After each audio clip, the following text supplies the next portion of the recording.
कड़ी मेहनत के बाद शाम तक एक छोटी सी झोपड़ी तैयार हो गई। मीरा मुस्कुराते हुए बोली, दीदी, ये झोपड़ी छोटी जरूर है, लेकिन पहली बार ऐसा लग रहा है कि ये घर हमारा अपना है। नंदिनी ने दोनों बहनों की तरफ देखकर कहा, घर बड़ा या छोटा नहीं होता, अपनों का साथ ही उसे सच्चा घर बनाता है। तीनों झोपड़ी के अंदर बैठ गईं। बाहर लगातार बारिश हो रही थी। रात गहराने लगी। अचानक छत से पानी की बूंदें टपकने लगीं। टक टक टक। कुछ ही देर में झोपड़ी के अंदर भी पानी आने लगा। गौरी घबराकर बोली, दीदी, अगर बारिश ऐसे ही होती रही तो हमारी पूरी झोपड़ी गिर जाएगी। नंदिनी ने हिम्मत रखते हुए कहा, घबराओ मत, सुबह होते ही हम इस झोपड़ी को और मजबूत बना देंगे। तीनों ने किसी तरह पूरी रात एक दूसरे के सहारे बिताई।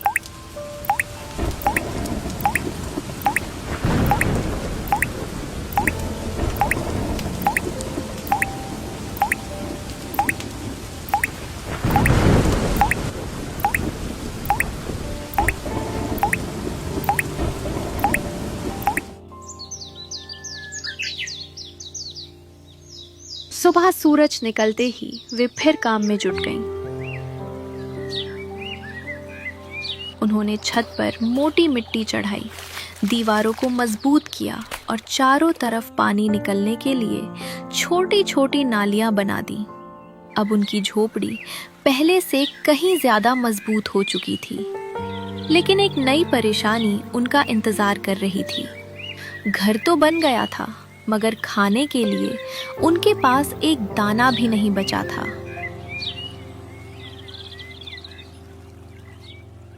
नंदिनी बोली,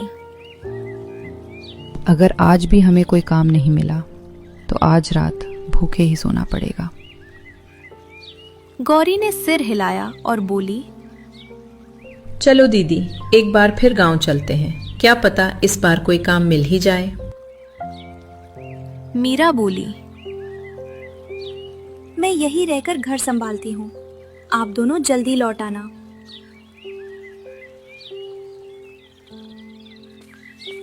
नंदिनी और गौरी गांव की ओर निकल पड़ी।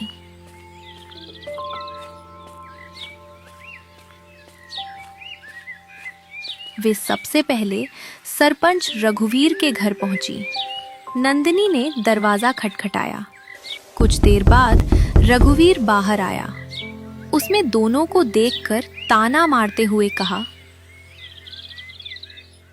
अरे, तुम दोनों फिर आ गई? नंदिनी हाथ जोड़कर बोली, सरपंच जी, हमें कोई भी छोटा मोटा काम दे दीजिए, मजदूरी कर लेंगे, खेत में काम कर लेंगे, बस 2 वक्त की रोटी मिल जाए। रघुवीर हंस पड़ा। तुम दोनों के लिए मेरे पास कोई काम नहीं है, जाओ यहां से। गौरी बोली, सरपंच जी, हम भीख नहीं मांग रहे हैं, हम मेहनत करके कमाना चाहते हैं। रघुवीर ने गुस्से से कहा, मेरे पास तुम्हारी बातें सुनने का समय नहीं है, निकलो यहां से। दोनों मायूस होकर वहां से चल दी।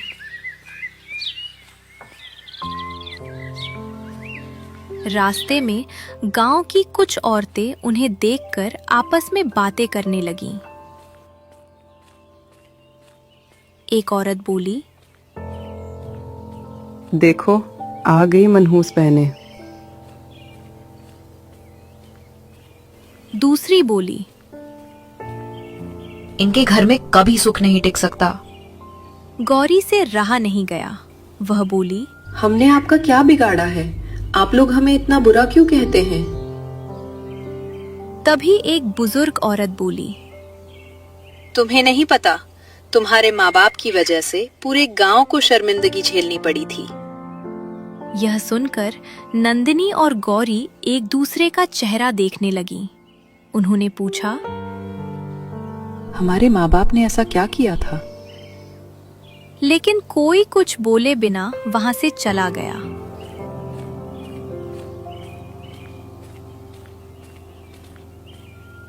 दोनों बहनें भारी मन से अपनी झोपड़ी की ओर लौट पड़ी।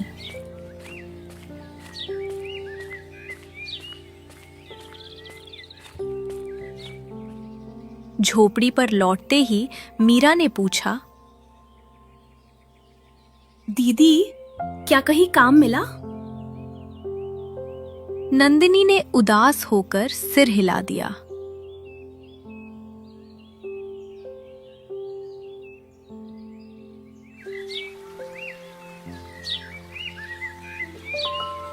तभी अगले दिन गांव के एक ईमानदार व्यापारी सेठ रामदास जंगल के रास्ते से गुजर रहे थे।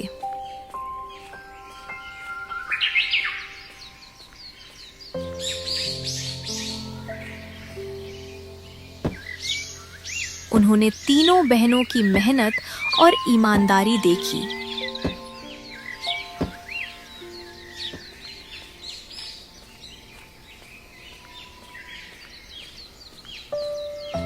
रामदास बोले, अगर तुम लोग मेहनत करना चाहो तो मेरे गोदाम में काम कर सकती हो। बोलो, मंजूर है?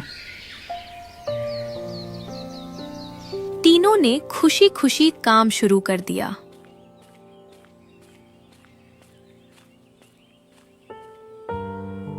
कुछ ही महीनों में उनकी हालत पहले से काफी बेहतर हो गई।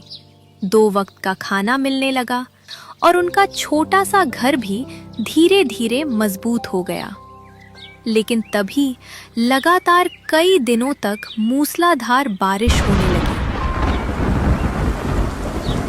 नदी का पानी तेजी से बढ़ने लगा। पूरा गांव बाढ़ की चपेट में आ गया।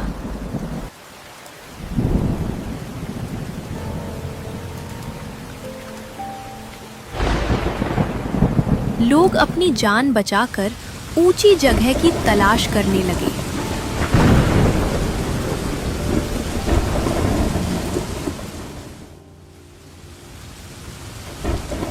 नंदिनी जोर से बोली,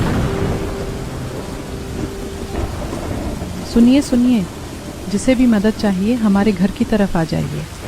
यहाँ जमीन ऊंची है, आप सब सुरक्षित रहेंगे।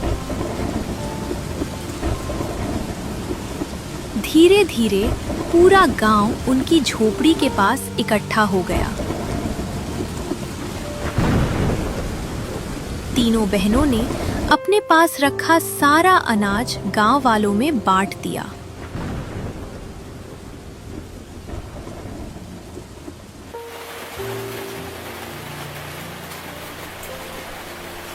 दो दिन बाद बारिश रुक गई।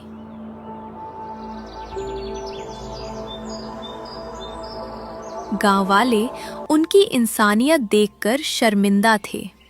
तभी सरपंच रघुवीर हाथ जोड़कर बोला, बेटियों, हमें माफ कर दो। हमने तुम्हारे माता पिता की गलती की सजा तुम्हें दी। मीरा ने हैरानी से पूछा, लेकिन हमारे माता पिता ने आखिर किया क्या था? उसी समय पीछे से एक बूढ़ी आवाज आई। उन्होंने कुछ भी गलत नहीं किया था। वह मंदिर के वृद्ध पुजारी हरिदास थे। उन्होंने कुछ भी गलत नहीं किया था। सालों पहले मंदिर के गहने चोरी हो गए थे।